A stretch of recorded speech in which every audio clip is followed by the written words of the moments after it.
time. So thank you everyone for joining us. My name is Megan Owens. I'm the Executive Director of Transportation Riders United. And as many of you know, True hosts uh, a monthly Transit Tuesday talk many times throughout the year. Uh, Not every month, but pretty consistently, making sure to connect um, community transit leaders with community members and bus riders, and to make sure we really explore the most important topics of the day that impact public transit.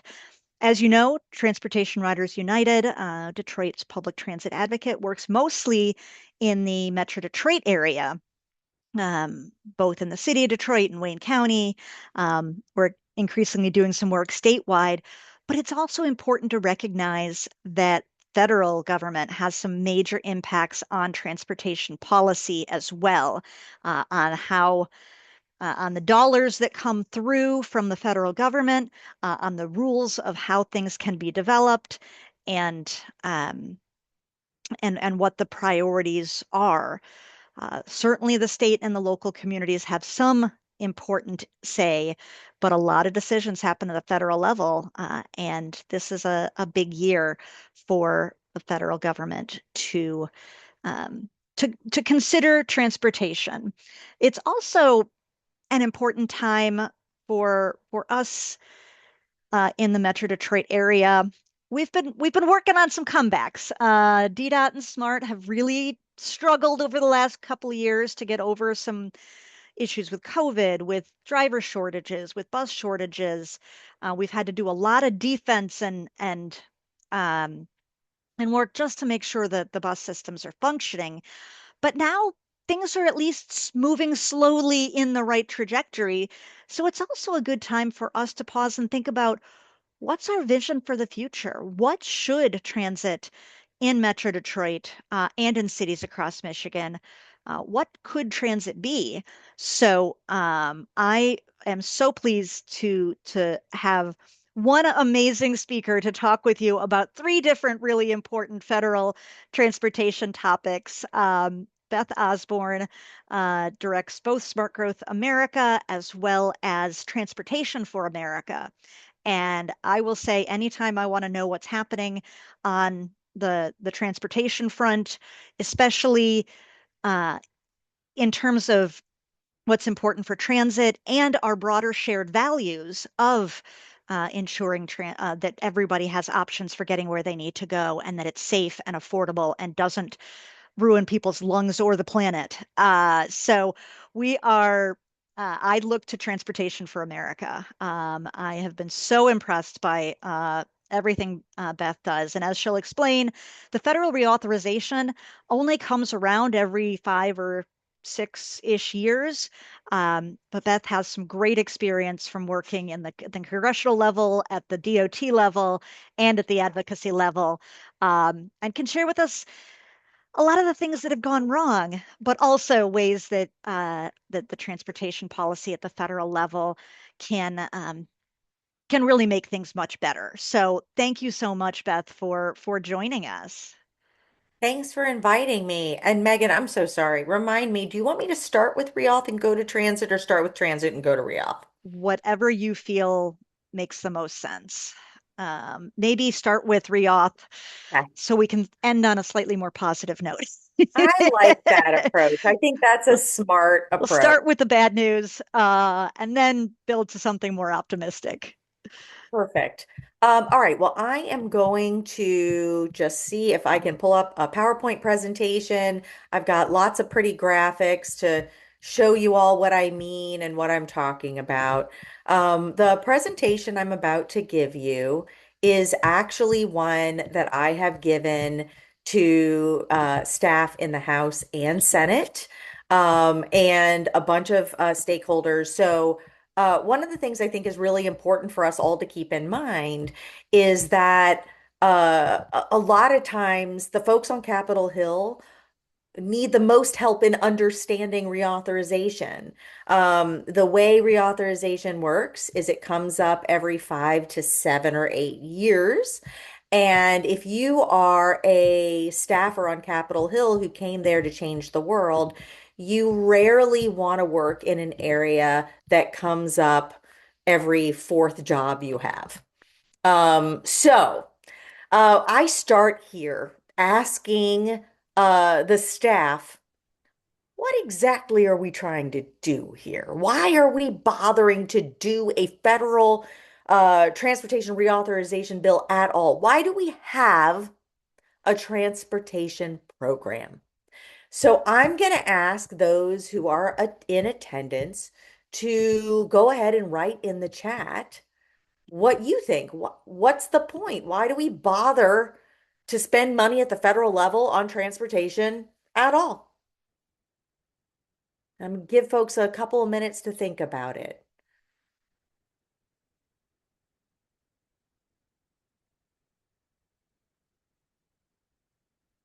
Well, this is an interesting response. States don't have the money for big projects. Great answer. What kinds of big projects? What are we trying to accomplish with the big Why would we build big projects at all? Just to say we did? What kind of outcomes are we hoping to get from those big projects?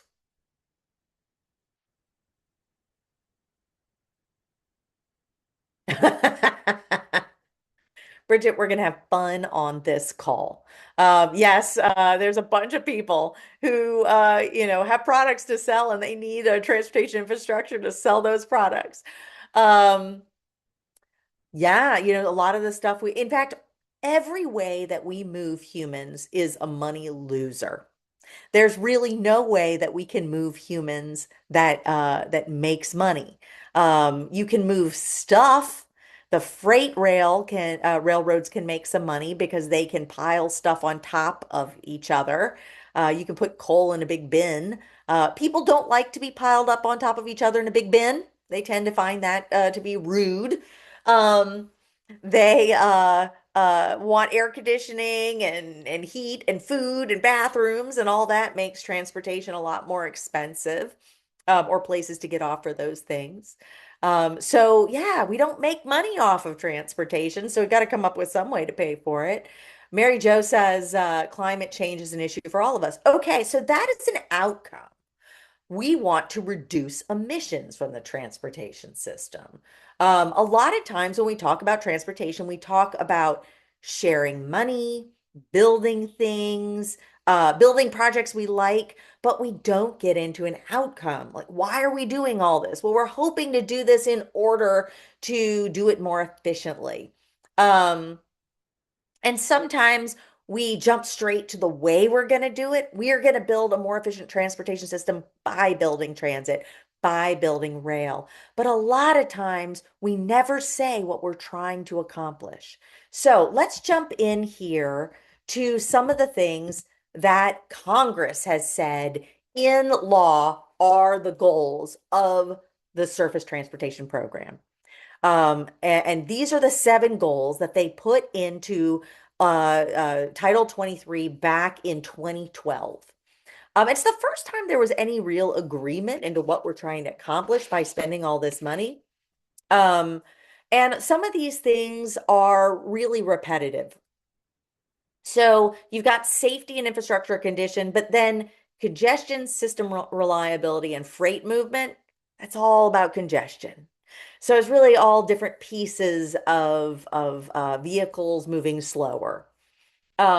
Safety is listed as number one because we love to pretend that safety is our top priority. And infrastructure conditions near the top. How many times have you heard we are going to rebuild our crumbling roads and bridges? So those are clearly priorities we talk about a lot. Speeding up travel is another one. Environmental sustainability. Mary Jo already mentioned that with climate change. And there's more to it than just emissions, but that's a big priority there. And then they have this last one, reduce project delays, and that is not an outcome. That is more of a procedural goal that should be on a different list, but I'm going to let Congress off the hook on that. So let's look at how we're doing on these issues. Um, there is an international organization that's part of the OECD called EarTAD. It's about transportation, and they do a safety report every year. And this is how the United States performs in terms of roadway fatalities versus all the other members, or most of the other members. And as you can see, it's not real good. So, if one of the goals of surface transportation reauthorization is to improve safety, we aren't measuring up very well. It's we're back there with developing countries.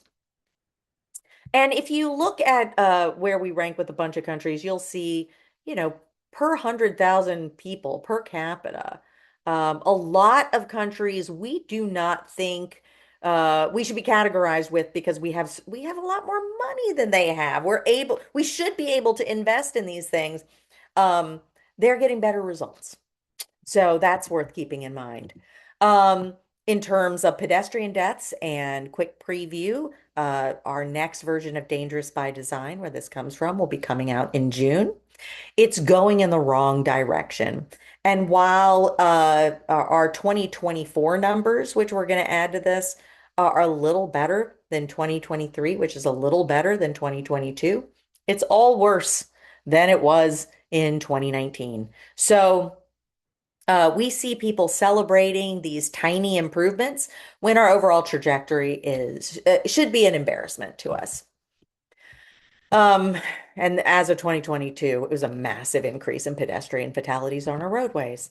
Okay, so we're going to fix our crumbling roads and bridges, right? The American Society of Civil Engineers says that's what we need to do. They do a report card, and what you can see is after hundreds of billions of federal dollars and really trillions of overall tax dollars at all levels, we've not really made a whole lot of improvement in this area. This includes unexpected infusions of cash, like the Recovery Act back in 2009 and the IIJA. And you can see that we haven't really dug out from under these bad grades. And that is because it's just a lot more fun to build. Let's not do that yet. To build new stuff we can't afford to maintain than it is to maintain what we have. And we do a report called Repair Priorities, and our latest version is going to come out tomorrow. So please keep your eyes out for it. And it will show that while states are spending more on repair than building new things, we've spent so long not spending a good portion of money on repair that the hole is really deep, and the cost today is way higher than it used to be. So even spending more on repair than on new capacity doesn't matter. We can't get out from under this incredible backlog that we've built up over decades.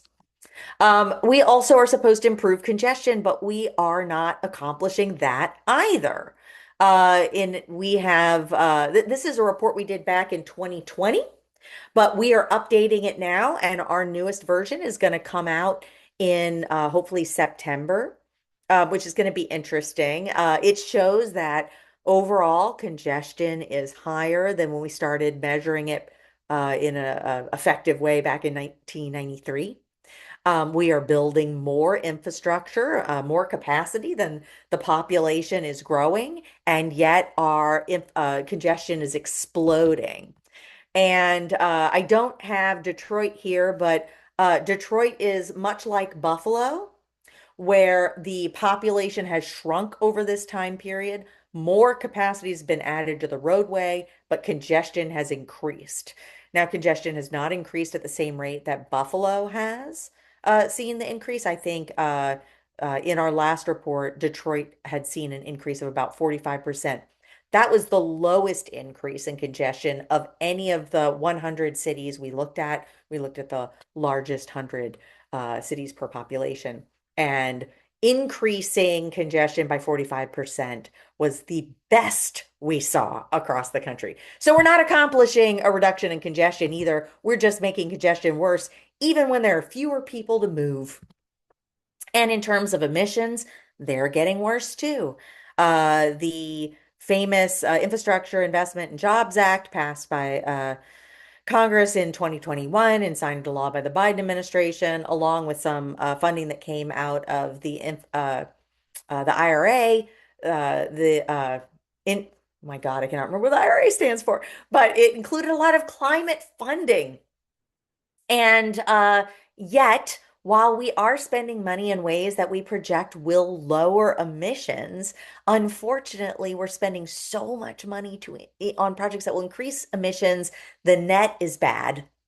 So this is what we often see, in so-called progressive bills and in leadership is uh, we will agree to do good and bad, and that should come out okay. And the answer is no. If you do more bad than good, you come out bad. So that deal is failing. So, um, I think it's important that we recognize that across the board, we're failing to get any of the outcomes that not only Congress agreed to, but I think that we would all support. And so as we're going into reauthorization, as people are getting excited about it, I think we need to consider whether or not we should be excited about a bill that undermines the things we care about, improving safety, having infrastructure in good condition, reducing emissions, and helping people move where they need to go. In terms of congestion, congestion is often used as an excuse to not fund things my organization cares about, like transit, bike, and pedestrian infrastructure. We can't shrink lanes because congestion. We can't spend money on transit because congestion, and it's not working anyway. So it's a bad bargain. So let's jump into a little procedure and apply some of this policy to that procedure. On our website, you will find two reauthorization guides. The 101, understanding the basics of the project, and the 201, which gets into how to influence the process. It's going to get into so much more detail than I'm going to get into today, but it's full of just fabulous information so that it's not a mysterious process. Again, as I said at the beginning, keep in mind that a bunch of folks on Capitol Hill find it mysterious as well. If you are a legislative assistant on Capitol Hill, like I was on the House and the Senate side, and your average tenure in any job is 2 years, and this bill comes out every 6 to 8, how much time are you going to spend on it? If a bill comes out in a time period where members of Congress themselves can come and go, how much time are you going to spend thinking about the policy behind it? How much oversight is it going to get? Not a lot. It's one of the reasons I think we get such bad outcomes is no one understands what this program does at all. And they just assume it must be going well because they don't hear anything about it. Please dig into these guys. I think that they will be very helpful. One of the things I think people should be aware is we have spent a great deal of the last 30, 35 years in extensions. At the end of each bill, even back, if you look at the bottom, ICE T and T21, when the gas tax was throwing off more money than we knew what to do with, we still weren't able to get our act together to pass a bill on time. And then after that safety loop bill, you see there were 10 extensions over 3 years, and then we only passed a 2 year bill. So I actually view that as 5 years of extensions because there was no money. We needed to raise the gas tax, and we refused to do so. And we had to deficit spend, and we were able to deficit spend in small chunks, but not big ones. In the FAST Act, we agreed to do it in a big chunk.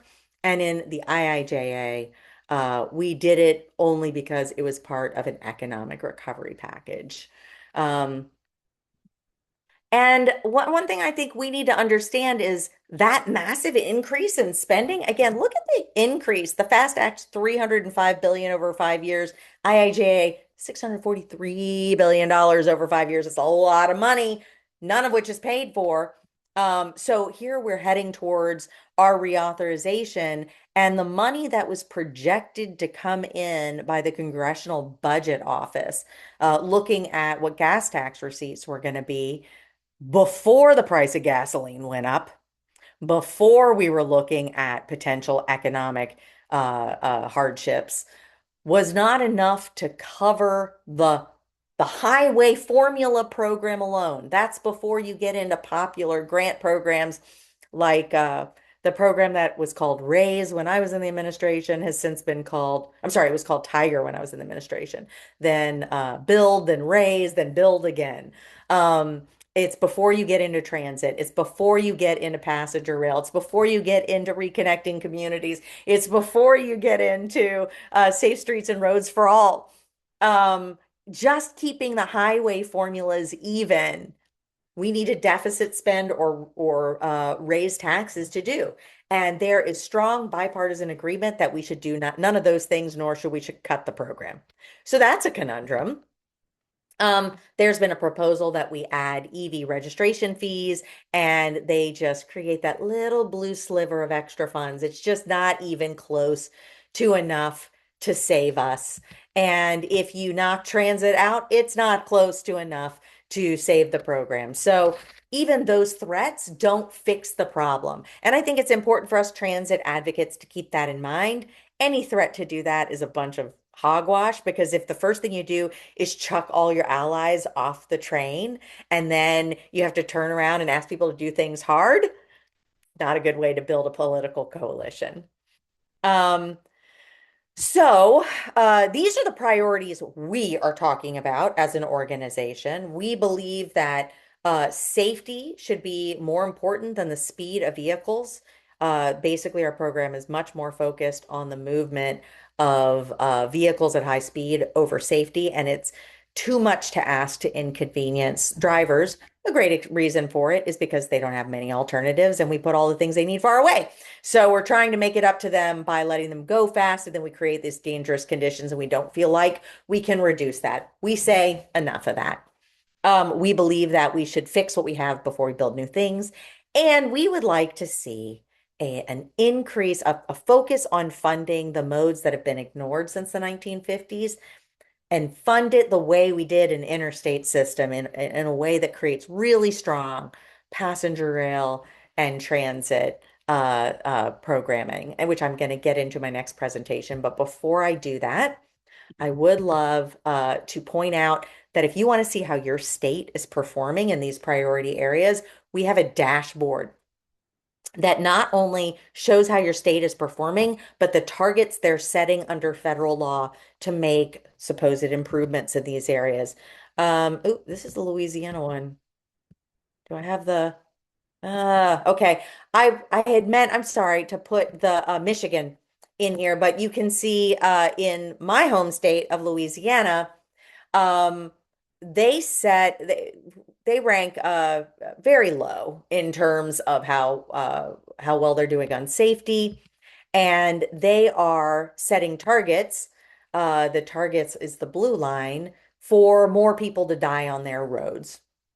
Um, and that's because their goal is to set an easy enough target to hit, not to actually reduce fatalities.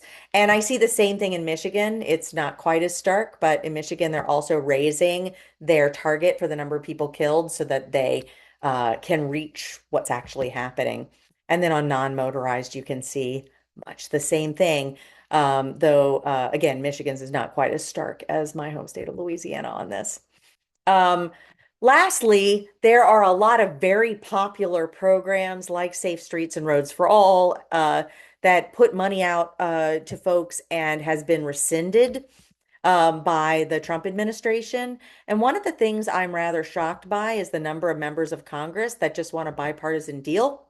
And they are not as concerned as I would like them to be about the way the money will be spent once it is in the Trump administration's hands. So I think a very important message, and we just were part of a letter that went up to Capitol Hill saying, if you're not going to make sure the money is spent the way that it's agreed to, why the heck are you giving them money? And I think that's going to be a very important question for a group of members of Congress that just want a deal. And our position as an organization is no deal is better than a bad deal. So I would love to answer any questions before I move on. I saw some questions in the chat.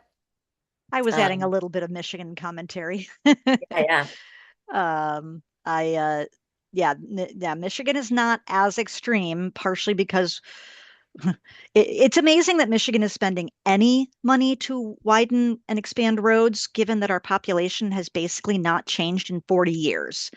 Michigan has been at about 10 million people for the last 40 years, and yet billions upon billions have been spent to add flex lanes and to expand highways.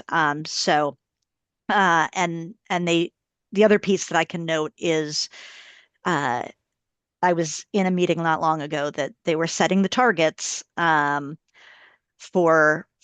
fatalities, and they were looking at like the teeniest of decreases. And I'm like, if we say safety is our top priority, the trajectory for improving safety or decreasing deaths should not be this. It should be this. Correct. Um, And and when we release Dangerous by Design, we're going to make that point and what we think we need to see in order to celebrate anything. Getting closer to the embarrassing number of fatalities we had in 2019 is not a cause for celebration. But remember, this is a program that does not have any accountability. So you don't have to produce results. Jacob just asked a very good question. If safety or road quality is a priority, is there legal action that can be taken? The answer is no. The law does not require them to do anything on safety or road quality. What they say is give us money, we'll improve safety and fix our crumbling roads and bridges. But there's nothing in the law that makes them do that. So they don't, because that's not fun. Repair projects, like my friends at Taxpayers for Common Sense, who always co-author repair priorities with us, point out it's like flossing teeth. You're going to inconvenience people, and when it's done, they kind of get back what they had already. So people don't get excited about maintenance projects. And actually, you want to see bad press? Maintain your roads and bridges. People will beat the crap out of you for it. So, if you're yeah, not, and our very own governor has learned that the hard way. She absolutely, said up front that fixing the damn roads was the priority, and but it's yet more fun to build tried new stuff. and then tried to figure out ways to bring in the money to do it. Okay, everywhere I go in the state, everybody wants me to They fix the have the money roads. to do it. They have Uh, the money to do it. They just want to build new stuff. What they're yeah, saying is, don't make me cancel any of my projects to build a new bridge or expand the highway. Let's come up with more money so I keep everything I want to do. And now I do that too. And what they need to do is say, I've limited dollars, just like you do and I do in our budgets, and I have to cut out stuff that I'd like to do. And they don't want to. So, yeah, Ryan, safety and I'm road quality are narrative goals. This is remarkably similar. We'll be talking more in the coming months about Michigan updating its long range transportation plan. They put out beautiful visions and narratives and all sorts of things saying that safety and multimodal and all of these areas are very important. But how do they decide to spend the money? Almost all on highways. Well, and, Um, and I want to, Ryan said, so it's not enforced. I want to be very clear. There is nothing to enforce. If you announce to FHWA and the public, I want to build a bridge that I know I cannot afford to maintain, and building that bridge will result in a bunch of other bridges deteriorating, there is nothing in the law that says that that's a problem. If you set a target for your bridge condition improve and you don't meet that target, you do very poorly. There is no downside. So what I am trying, I know that people are very nervous about taking this position, but until we say no more money for any of it, there's no place to start negotiations. Since I started working in Washington, D.C., which was uh, in the run up to T21, so 1997, all of the progressives try to come up with a way to pay for a bill and then ask for policy considerations. And the answer is thank you for supporting the money and no. And we keep getting these bad results. And we're afraid to say, then I'm done with it. I'm not here for you and let the program slide. We don't want to do that because we're afraid that it will hurt transit. So we're letting them buy the damage down by paying a pittance to transit. And we need to ask ourselves, is it worth having a bit of a row in order to get something other than the garbage we have gotten for generations? Absolutely. Can you just say, obviously, we don't need to get in much detail and who knows how the heck it'll happen, but can you say a little bit about the process of reauthorization, both when it expires and who's involved? Um, So I'm going to say a bunch of things that don't make a lot of sense, and then I'm going to tell you what you need to worry about. okay. Again, please look at the guides because it's just such, we really, I think, put it in a way that's very helpful for folks to understand. It expires at the end of this federal fiscal year, which is September 30th. They will do an extension because they always do an extension. Now, let me introduce you to my world where at every reauthorization, the leaders in the House and Senate say, nope, we're going to get it done on time. It's absolutely going to happen on time. I swear, we're just going to do it. This is how we're going to do it. And everybody responds credulously with, oh, well, they say they're going to do it. Oh my God, well, they're actually going to do it this time. They never do it. They're not going to do it. We've just gone through 3 rounds of it with the House saying that they're going to introduce a bill next week. And every week they say, okay, not this week, next week. Okay, not this week, next week. They have announced recently that they are going to do in the House a 500 to 550 billion dollar bill, which is gigantic, and they don't know how to pay for it, but they just agreed to the overall size, and they think they're going to have a full 1,000-page bill done by next week. No, they're not going to have a bill done. So, yes, Ryan, actions speak louder than words, but my friends in partner organizations, they don't ever get this message. So the next time a member of Congress says, "No, I swear we're going to do it next week," they're going to go, "Oh my God, they're going to do it next week." And then next reauthorization, after being jerked around repeatedly through this reauthorization, it's like it never happened. It's just a remarkable thing. So theoretically, what happens, and I go through this in the reauthorization 101, is it things start in the House. The House does tend to move faster because it is easier to move partisan legislation. It's easier to move legislation, period. The House Transportation and Infrastructure Committee moves first. It is a gigantic committee. If you have a member of Congress on it, they get some say over the bill, but only if they get to their chairman and their ranking member early and say, if you don't do this, not only am I not going to vote for the bill, I'm going to whip up people to vote against the bill, which nobody ever says ever. And then they will bring up a bill in the committee and they will have a hearing on it and then they'll vote on it. And then it gets combined with a finance title from a committee called Ways and Means and it goes to House floor.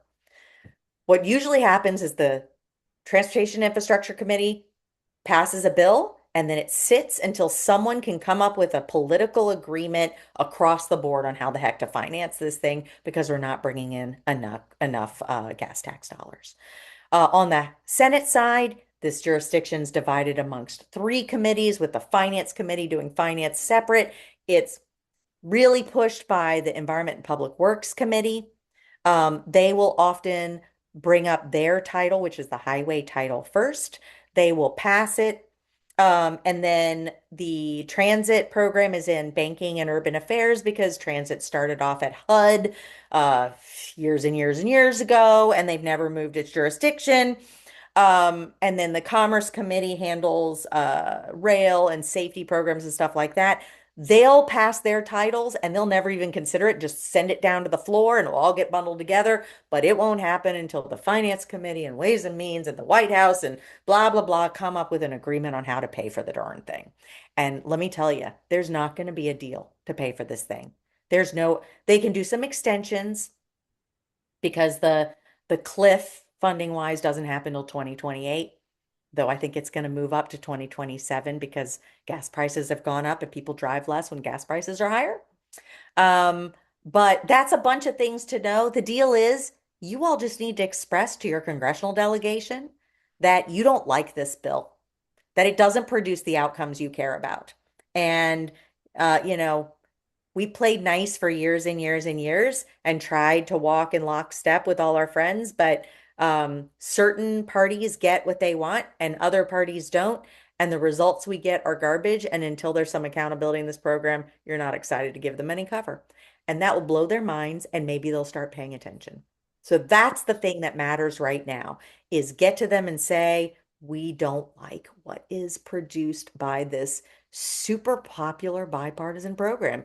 You all love passing the pot around and um, you know, pretending there's a pot of gold at the end of the rainbow. But that pot of gold is our grandkids' taxes, and it's going to produce the same thing in bigger numbers as it's produced for the last 30 years, and we don't like it. So how about you show your taxpayer that you can, hold these agencies accountable for the trillions they spend? Absolutely. And we actually do have several legislators on some of the key committees. On the Michigan Congress members, Tom Barrett, Hillary Scholten, and Kristen McDonald-Rivet. None of them are explicitly Detroit. But elsewhere in Michigan, we do have uh, several legislators who are on the key committee. And I believe Senator Peters is on one of the important committees, but I'm not. It's divided out among a bunch of committees, so I'm not 100% I sure. don't remember which one he is on So, either. I think it might be commerce, but I'm not positive. Um, so so but yeah, yeah, just get out there. And what I am encouraging people to do is just understand if you go and say, please fund transit, they will say, I got your of back. course.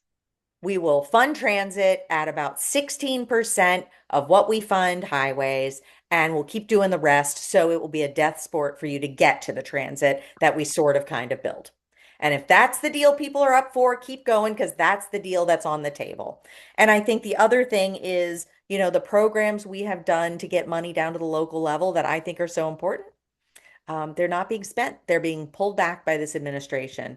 So until Congress can come up with some guarantee that the money will be spent according to the deal that they cut, what the heck are they doing?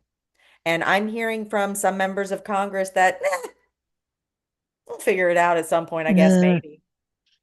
yeah, So just be prepared that people are not strong on this issue and they just want it to be easy. And if we let them do easy, you'll get what you've always gotten. thank you. Out and Ah, Chuck Peter's on commerce. Well is done. is on commerce, science, and transportation. And So yes, remember, I that would. committee doesn't even necessarily have a hearing and mark up its own bill. It just writes it, sends it to the floor once they've come up with a financing package. That's how serious they often take it. I So, would yeah, let say them know that you want them to assert their authority. And frankly, I'd love to see the Commerce Committee run the process. I actually think the whole program should just be there. And I guess I would note, we know that the biggest thing happening this year in Michigan is election. And we're hearing so much about the election, and we have quite a few major races. So I would also encourage, I've said this for state and local races too, but for federal races, anytime that a congressional office or a legislator's campaign calls you for a donation, or anytime you can get to a town hall, or anytime you have a chance to shake hands with a Congress member or candidate, tell them that what you want to hear. Tell them, well, sorry, what you want them to hear. Tell them that the transportation bill needs a complete overhaul, to not just keep funding widening of highways, but to truly focus on transit and safety and access and people with disabilities and climate and all of these things we say matter. So Or just, like I said, I get fix your crumbling roads and bridges. One thing that I think we need to keep in mind is because this does not come up annually like almost every other issue, they don't get what you're talking about. yeah, So sometimes just going back to first principles and saying, you promise our roads are going to get better, and this program does not, that you don't and it have to do that. hasn't. They can spend their money to make our roads worse if they want. Get your act together before you ask me for more money. And the beauty of that is it works really well with people on all sides of the political spectrum. So, Do and not, and even just yet, do not give state DOTs blank checks to yes. do whatever they want. Put some expectations on them. So, And then go to our state of the system, our SOS database, and get a sense of how Michigan's doing and share the results. Show them that they're actually setting targets to kill more people on their roadways. They're saying, give us money, we'll make the roads safer. And then when the roads aren't safer, they're saying, I don't know, people are irresponsible. Okay, great. Then let's not give the money to them. um, as I say, we could keep talking about this for a while, but we have a whole nother topic, and I did promise you, I know this side's a little depressing, talking about trillions and trillions of dollars that are just maintaining the status quo. And I should know, I guess the one other thing I did want to note, it is really important that the federal government helps pay for things like replacement buses, but not at the cost um, of massive roadway widenings. Um, so if we want to shift gears a little bit, I did promise you something a little more optimistic. We might even go a little bit to the what what people might perceive as being the fantasy realm, but you gotta have a big vision and big goals if you're gonna achieve even moderate things. So yeah, as I say, glad you got a quick drink of water there, Beth, because back to you. Yeah.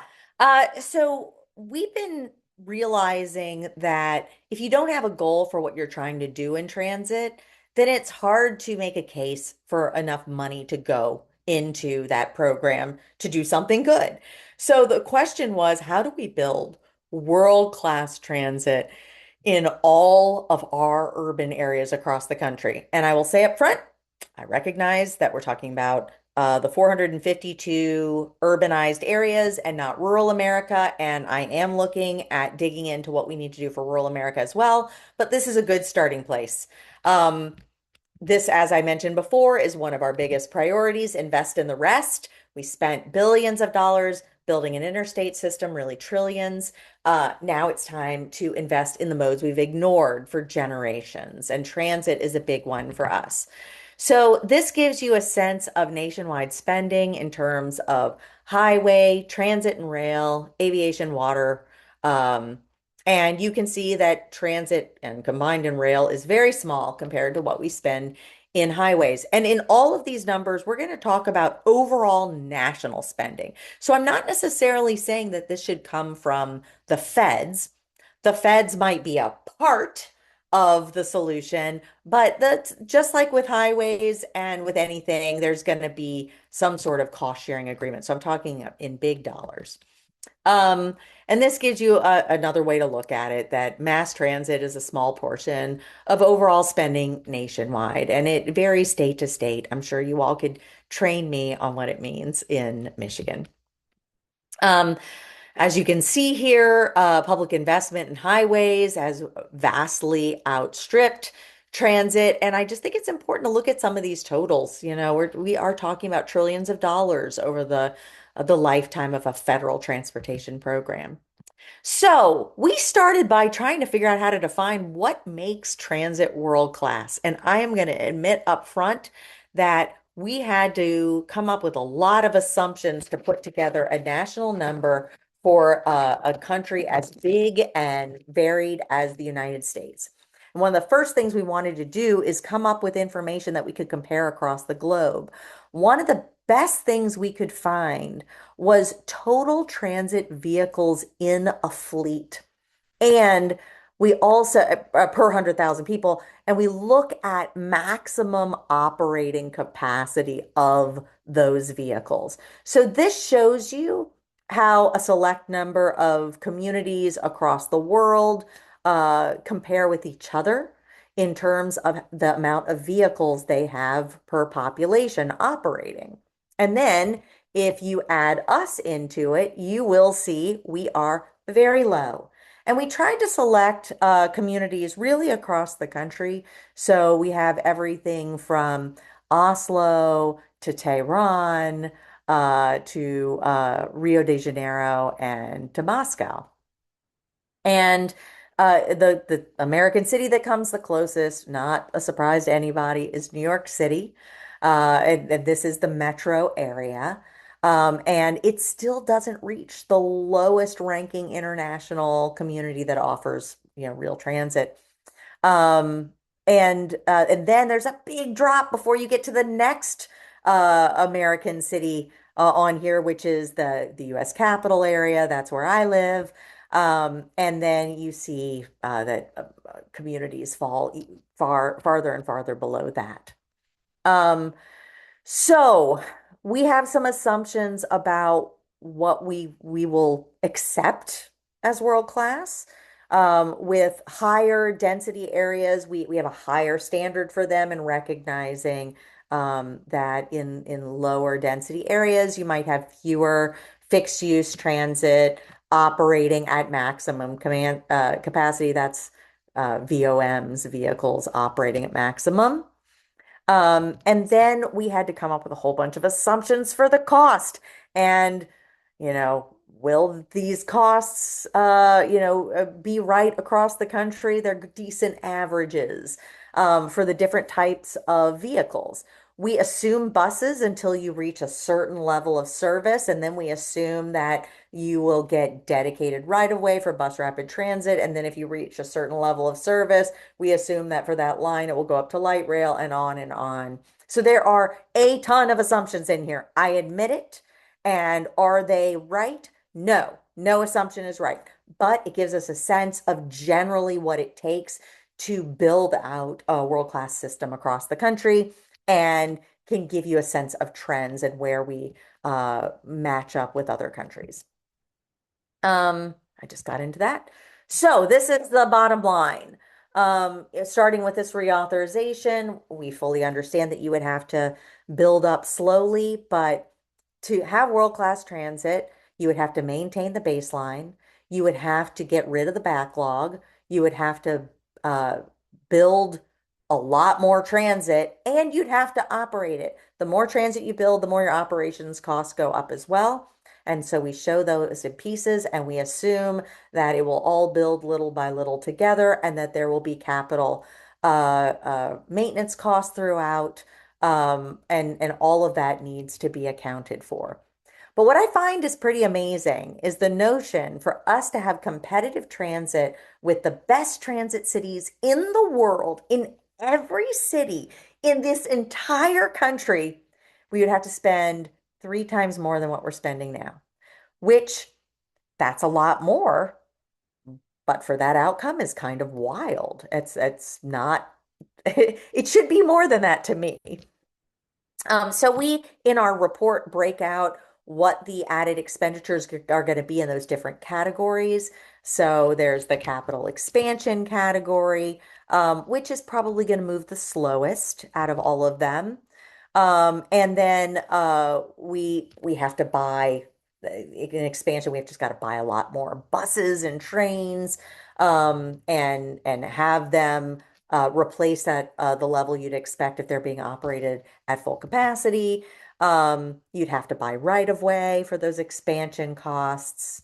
You would have to operate that. You have to pay for bus drivers. You have to pay for basic maintenance and all of those things as well. And you have to maintain that system.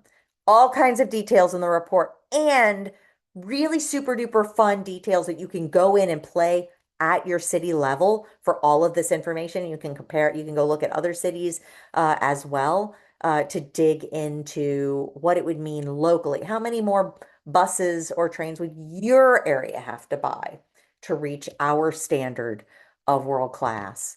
And we have them all in a table as well if you want to do lots of comparisons versus just look at your own community. But you can see even in New York, they need to acquire a lot of vehicles. And that's just true across the board. And then big cities like Miami are way, way further behind than a city like Chicago or Philly. Um, the annual, so this is the annual investment increases that we would have to see. per community, and this goes all the way down to 452nd biggest urban area and shows what increase in spending would have to occur locally. And again, these are big numbers. These are the numbers for the total numbers, not saying which level of government has to take which piece, but everyone's going to have to step up and participate in these expenditures. So this gives you a little bit of context. So the projected highway spending over the next 20 years is in red. The projected baseline for transit over the next 20 years is in gray. And what we're proposing for world-class transit still doesn't equal what we would spend in highways. So for less than what we're spending in highways, we could have world-class transit in every single city from Detroit to New Orleans. And we think that's pretty exciting. So I can dig into more detail and answer questions.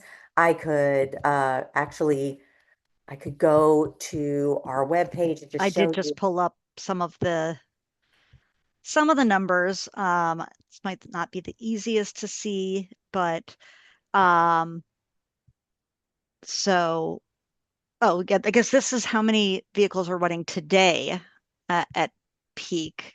Um, Detroit um, having, and then if you look at what would need to be spent, um, it gets into the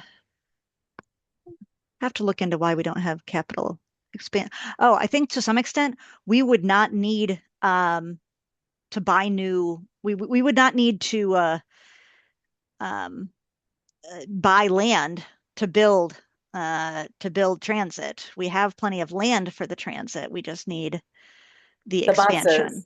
Yeah, Jacob, exactly. When you look at it in these stark terms, you realize why the service isn't that good. It's Yeah, just not enough vehicles for the people who you're trying to serve. And look, again, we had to come up with assumption upon assumption upon assumption upon assumption.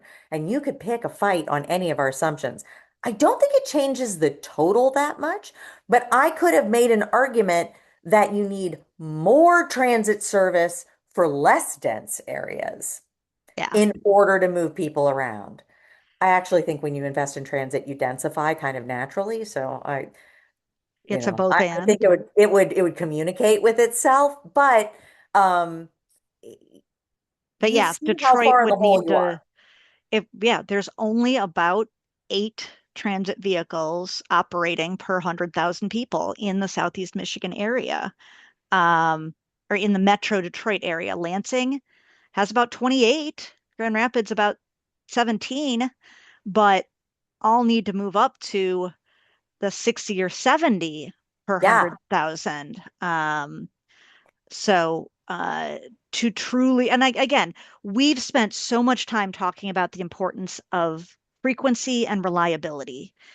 And one of the things that really aligns closely, I was really interested to see all of this, was we've been saying for 3 years we need to double DDOT, that the city of Detroit needs to double the investment that they're making in the city bus service to get from minimally adequate to something pretty good. Um, the um, and then also at the state level, we looked at what kind of investment do we really need. We've been saying for the last 2 years, we need to roughly this state of Michigan spends somewhere around $700 million a year on all 77 transit agencies across the state, plus the rail, plus the ferries. Um, we need that to be closer to between 120 or 1.2 billion.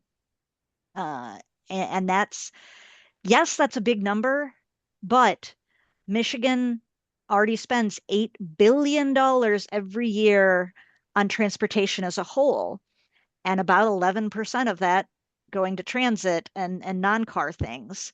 So asking to say, gosh, that transit should get 20%. So this is in the same scale, roughly doubling. If at the federal level, we roughly doubled the investment, which is big, but completely achievable. This is not outside the realm of reality, is one of the things that I think is really interesting about this. Well, and hopefully using our resources, you can look at other communities that are about the size of Detroit or whichever Michigan community you're Yeah. looking at and see how many vehicles they have per 100,000 people, so that you can point out to folks who you're competing with. Everyone has their competitor community. So, maybe in Detroit you have your eye on Indianapolis and, are they beating you already in this? It might think about utilizing those numbers to help you out a little bit in making the case. Yeah, it is Um, interesting to look here. Detroit, again, about eight operating transit vehicles per 100,000 people. I like looking to Minneapolis as a achievable goal. They're at about 26. So which they is have about three also, times. yeah, Um, and that's pitiful. And they I need to be know way bigger that's than the that. I But, know. In you know, terms of where we can grow, even Ann Arbor that we look at as having among the best transit in Michigan, has about 39 vehicles per 100,000 people, which whereas is world class would interesting. be 60. We find this a lot in university towns Yes. where they are better, even very small university towns will have better transit. And there's a few reasons for that. One is there's a captive student population, and usually the university is willing to spend money to get a free transit pass, and that allows the transit agency to have some more guaranteed funding other than just what the state legislature or the local government sends them.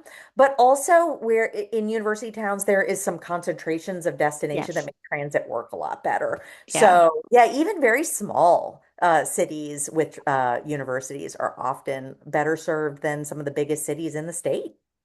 Yeah. Seriously, go play with it. It's some It really is good fun. resources there. Chuck asked the question about, how we're focused on urban areas. As I said at the front, um, coming up with a way to determine what world-class transit would be for 452 urbanized areas in the country was already, it was too big. We shouldn't have done it. There's too many. So We complicated. should have Yeah. done the top five and then the next 50 and then the next chunk we should have broken it up. We should go region by region. I said, no, I want something bigger. So we started with something way too big. And your question is, why didn't I go bigger? I did. I had to cut it off someplace. I can't. Yeah. It's too unwieldy, and rural transit's too different from urban transit to compare them directly. And the other thing is, rural is not one thing. Yeah. The word rural in the United States of America means all that stuff other than urban. And it's a rather dismissive concept, in my opinion. So, to take on rural, I need to break down, what are the little bitty historic towns. What are the bedroom communities where really for that transit you're trying to link people into a relatively close urbanized area, versus that historic town where you're just moving people around that region versus truly remote areas, which are very, very different. And if you have a funder available to give me the money, I would love to write that report. Yes. Again, this is about I think this yes, these are estimates. These are but it's about the right scale. It's about identifying the scale. And that last chart that showed projected spending over the next 20 years, it is projected the government will spend $6 trillion on highways. It would only take 4 trillion to develop this massive world-class transit system. Um, and and so yes, this is absolutely within the realm of possibility. It is not fantasy. And Yeah. and once you start building like this, you build up expertise to deliver these projects more efficiently. One of the biggest problems we have in this country is We do build transit every year, but it's a different agency doing it, and they staff up to build that one thing, and then they learn a lot, and then they let go all of that talent, and then they start over again in 10 years. Or And so you just don't, they had pay all of these consultants and these massive, I mean, it's good that there's some expertise in these consultants, but why there isn't expertise in the agencies. you only um hire the expertise you're going to use regularly, and we don't do this regularly. So we have some proposals on how to gear up. Like we think there could be a corps of engineers at FTA that goes around the country to train people up on how to do this and best practices. And then if we have more dependable spending so we can be expanding and they can maintain that expertise, we're going to deliver projects more efficiently, more effectively. We're going to bring down the cost. We're going to bring down the cost of buses because you're going to have a domestic manufacturing center here in the country to build those buses because you're buying enough to justify people building those factories to assemble and to build the component parts of those buses. So there's a lot of things that once you get rolling, I think bring down the cost, but you actually have to have a program big enough and dependable enough for people to make those investments in people and facilities. and I was just remembering we are co-hosting with the folks at Detroitography, a Detroit Regional Transit Fantasy Map Support Group.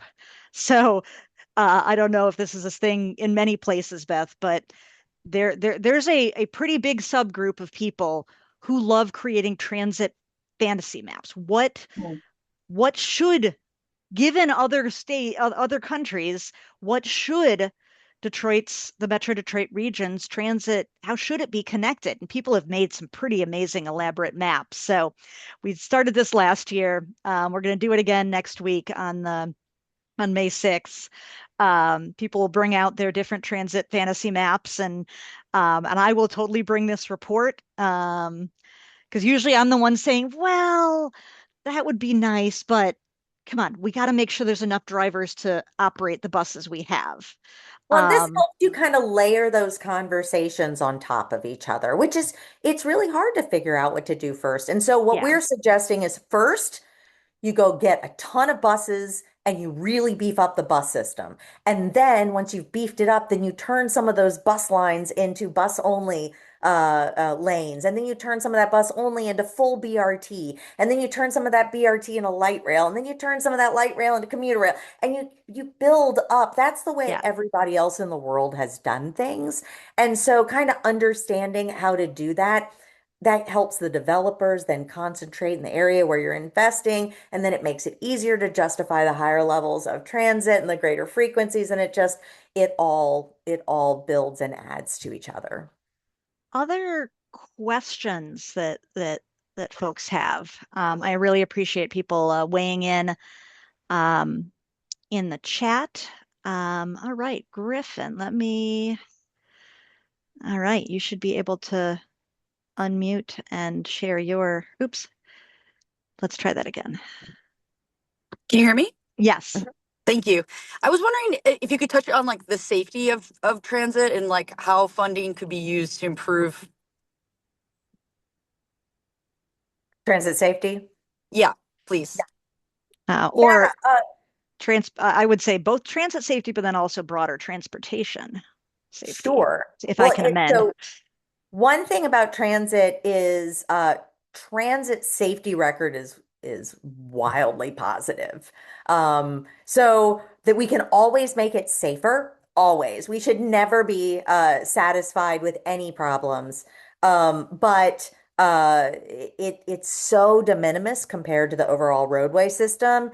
It can be trickier to figure out how to spend your money efficiently when there's lower hanging fruit on the roadway system. The most dangerous part of a transit trip is your trip to the transit, and that's on our roadways. So I would love to see more focus on the highway side, which is where most of our transit runs on the roadways through buses, designed with the full trip in mind. I will also point out that every driving trip starts with a walking trip. You generally have to walk to get to your car too.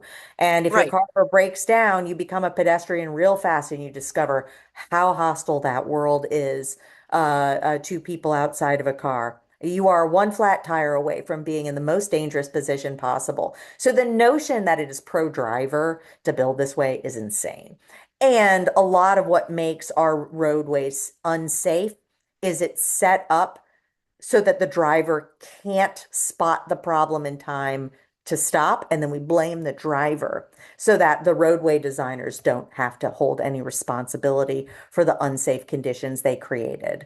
So, yeah, I'm I really think the focus should be on the roadway side. However, we could talk about better lighting at bus stops. We could talk about protecting drivers from problems with some unruly passengers. There's a lot we could do on transit as well. right. Right. Yeah, that's where I was leaning more like what sort of investment would make it safe to ride, at night as a woman. Like I just wonder if there's more that could be done there. Always. We include that. The safety stuff is embedded in our numbers for overall operations and also for uh, facilities improvements and things like that. So lighting and call boxes, things like that help. Frankly, a more frequented street for pedestrians and a transit system with more riders automatically makes it safer. Being alone wherever you're alone is a problem. So having a better, more frequent system so that you're not sitting out there on your own, you're Right. not waiting for the bus long term. Those are going to help a lot. But Transit Center has done some really good work on this. And there's been some good transit safety planning at the transit level, but also at Federal Transit Administration. Thank you. Sure. Yeah, I really echo that if you know that your bus will be there in the next 10 minutes, um, and you can really reliably count on it, that then you are much less likely to have an incident occur. And again, yeah, any incident is trouble, but the fact that you are 10 times less likely to be in some sort of crash, or otherwise get killed or injured if you are in transit than if you are in a car. So that I do like to emphasize that one. Um, other other questions? Uh, oh, Jacob had a question about, um, is removing the maximum new bus purchases per year important to make these changes? I think when you say maximum new bus purchases, the federal government, the federal DOT will only um, does pay a lot to replace buses, but they have rules. They will only replace buses. They will only pay to replace an agency's buses after it's has whatever 500,000 miles or 12 years. I can't remember the exact numbers. Um, and they don't want, since they're trying to decide who to spend money on, they don't want you to have a whole bunch of extra buses sitting around. So it's not that there's a limit on new bus purchases, it's the federal government will only pay for a certain number. Beth, does that sound right, or is there anything else about uh, So the the way the current transit limits? program works is there are formula dollars. There are also some competitive dollars, but you only get so much money. Yeah. So starting right there, there's only so many buses you can buy because there's not infinite dollars. And then the feds put some parameters around it, like you can't replace a 2-year-old bus that's operating just fine because you want to upgrade it or you want something new. You have to actually use it throughout its useful life. And if you're not using the bus, they're not going to let you use federal dollars for that either. But you can use local dollars if you want to replace new buses and such. There's also something that we're proposing. We think the feds need to help people focus on more limited designs for buses. Mm. We are seeing transit agencies seek rather bespoke bus design. And it's not the transit agencies, it's often a negotiated agreement with various stakeholders. We want our special bus. And our position is that's fine, then you pay for it. At the federal level, we're trying to get bulk purchases to bring down costs. So, what the Fed should say is these are the buses we cover with these features. And if you want to buy up on that and add stuff to it, great, that's on you. And I think it would make it easier for folks to understand, and it would allow for more, not just bulk purchases within a transit agency, but then they could purchase with other transit agencies too and lower their overall costs. And I get that people don't like those kinds of restrictions, but uh, the free for all with a low dollar amount of funding is not working. Absolutely. Um, well, I want to say thank you, Beth. You do amazing work. I'm sorry we didn't have more people on here today, but we are absolutely recording this and we'll be sharing it. I know a couple of people who asked to be able to track it later. So please do know that that this will be shared more broadly. Did I see one more hand? Um, did someone else have a question before we hop? We have to end soon, but we could take one or two more if there are other questions. I just want to make sure. Um, okay, I Dre, have a question. I think you should be invited to speak. Go ahead, Dre. Hello. Hello. Yes. Sorry, I wasn't really sure how to phrase the question, but like I had it in my head. So I can't really visualize how would transit work in Michigan per se. Like I remember you mentioning it starts with buses, increasing buses. Once people start using the buses, all right, go to light rail, and just keep going on from there. But when I look around, I'm like, dang, it's a lot of roads. Yeah. And it's not necessarily just highways. It's like we got roads like Telegraph that separates different neighborhoods too. So I don't know if you have an idea of how, you know, other cities or, states handled that to where they eventually moved to like a good transit system. Sure. And I'm very sympathetic with how overwhelming the whole process feels because it is. Um, it is incredible to see on any bus line, if you just increase the frequencies, how much more popular it gets, just right off the bat. So I live right by a bus route that has and I'm going to sound like a completely spoiled brat as I complain about some of this that has like 6 to 10 minute headways. And that is so long for me that I walk two further blocks out of my way for a line that gets more like 2 to 3 minute headways. So adding those buses and just increasing the frequency, it makes you feel safer. It makes it feel more convenient. It is more convenient. It's more predictable. Even a service with high reliability but low frequency, not as good as lower reliability but high frequency. Because with the high frequency, you're just not going to have to wait even if they start to fall a couple minutes behind. So starting there is important. I agree. And look, those roads, those lots of roads, super important because that's what buses ride on. So you need those roads. And what we need to do is as you get tons of riders, you need to carve off some of those roads just for the bus riders.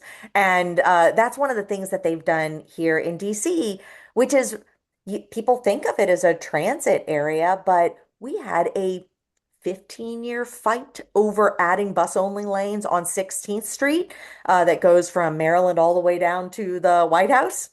And we were told it was going to be traffic Armageddon if you created bus only lanes, and it was probably longer than 15 years. We probably fought that for 20 or more.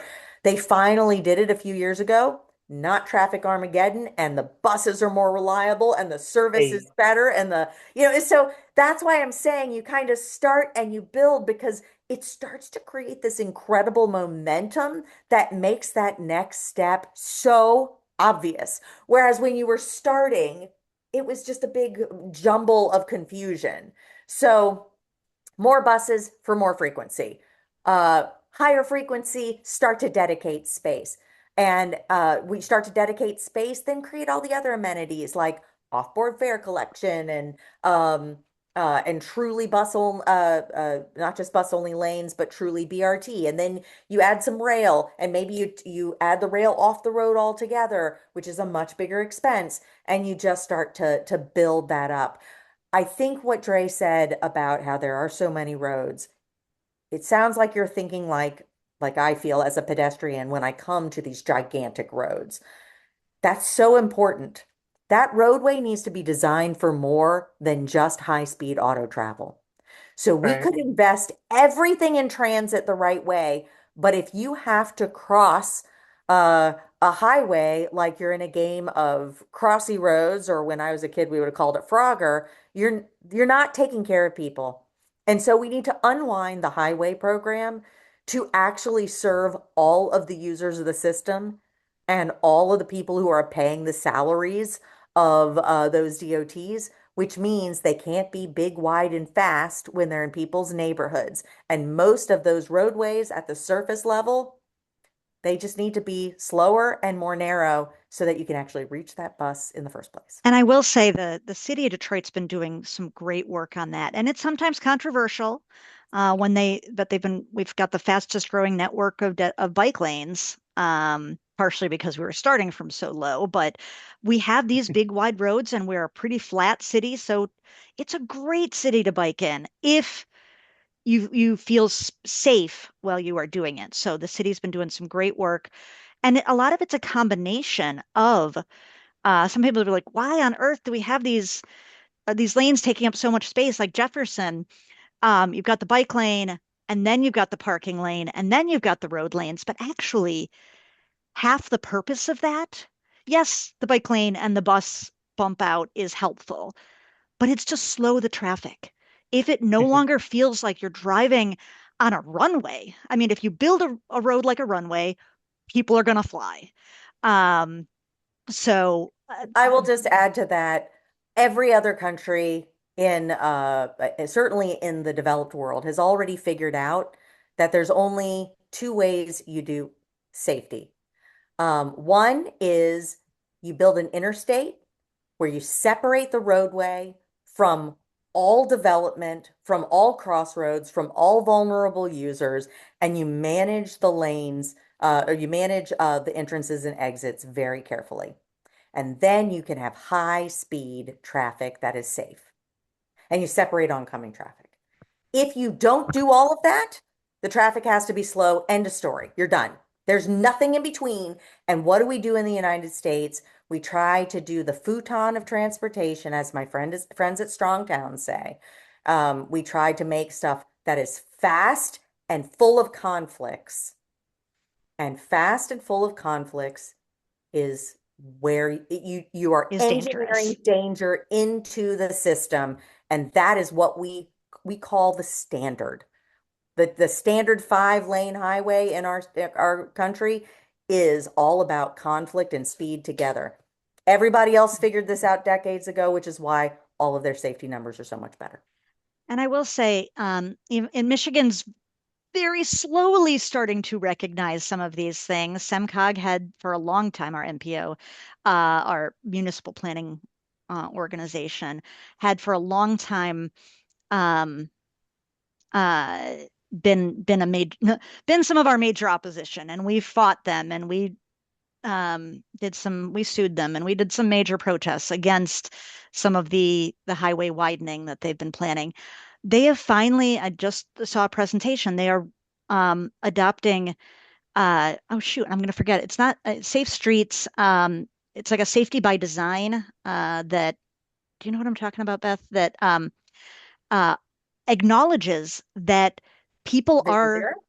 what? Not just Vision Zero, but that acknowledging that people are going to make mistakes and that you need to have safety redundancies. All of the messages in the world about don't don't drink and drive, don't text and drive, don't matter. If I mean, yes, they are helpful, but they are one piece of a much broader safety. safe systems approach. That's what it is. Safe Oh, systems approach, which looking I'm at, going to pick up a little fight with. okay. It Safe, it safe looked like a systems. huge major progress from where we have been. So, but Well, I'm please do glad to tell hear me. that. I'm glad to hear that. A lot of the safety redundancies are what makes things dangerous. With the way our engineers put safety redundancies in place is they say, okay, if we say you should go 25 miles per hour on this roadway, you'll probably break the law and go 35. So we're going to design it for 35 miles per hour, which means the lanes need to be wider and there needs to be a wider roadway and longer time between crossings and then people drive the design speed and they say, oh, they actually are going 35 on this roadway, which is what we designed it for. So when they repave it and redesign it, they say, well, now we need to build in for 45. So Okay. now we need to really move the buildings back and we need to Yeah. prohibit bike lanes and blah, blah, blah. So we need to be careful about what we mean by Okay. redundancy. But you're right. The safe systems approach is an attempt to bring design into the conversation. Unfortunately, in many places, it's a way for them to say, we're just a tiny piece of the puzzle. Don't look at us, Oh, even though for the last, 100 years, we've been blaming the users of the system and the vehicle manufacturers and getting out of trouble. So say, great, I'm happy to talk about full responsibility. You all haven't taken responsibility ever. So what's your piece? yes. Yeah, I guess it was trying to, I was pleased they were moving away from just education campaigns, and speed enforcement being the solutions to recognizing that how you design the road is an important part of the safety. So that at least is the Yes. components I And liked. if you design it If you right, you don't have design to it, educate people on how to use it. yes, absolutely. Well, again, we could keep going on and on. But I really appreciate this, Beth. We certainly look to you, and try to echo as much of the many of the things that you're saying out to our communities. And it's a good reminder that we need to reach out to our Michigan legislators about how important this is.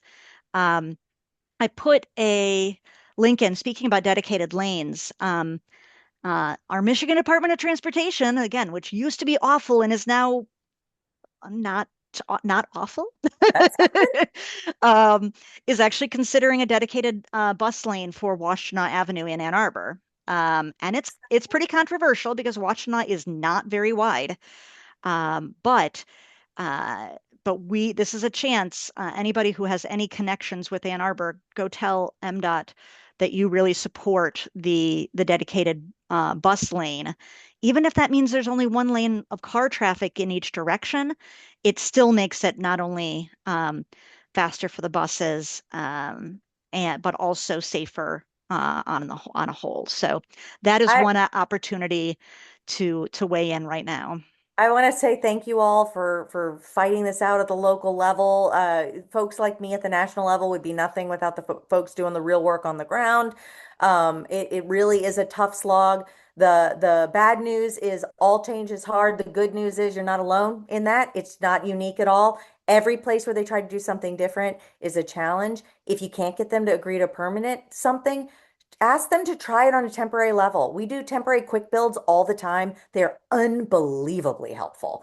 So keep fighting, ask for what you can get, demand a better program. Don't offer your support for anything less than what you deserve. And please stay in touch with us about what you're learning, what's working, all the successes you're having, and how we can be supportive. Excellent. Thank you so much, Beth. And I will share our Transit Tuesdays are going to be on a little bit of a hiatus. Partially, we're going to be so busy with Wayne County expansion events, and then we're also doing a round the state transit tour. Ooh. Several of the True team are going to spend 12 days traveling to 15 different Michigan cities only on public transit. And yes, we are Ooh, going all the way to fun. Marquette.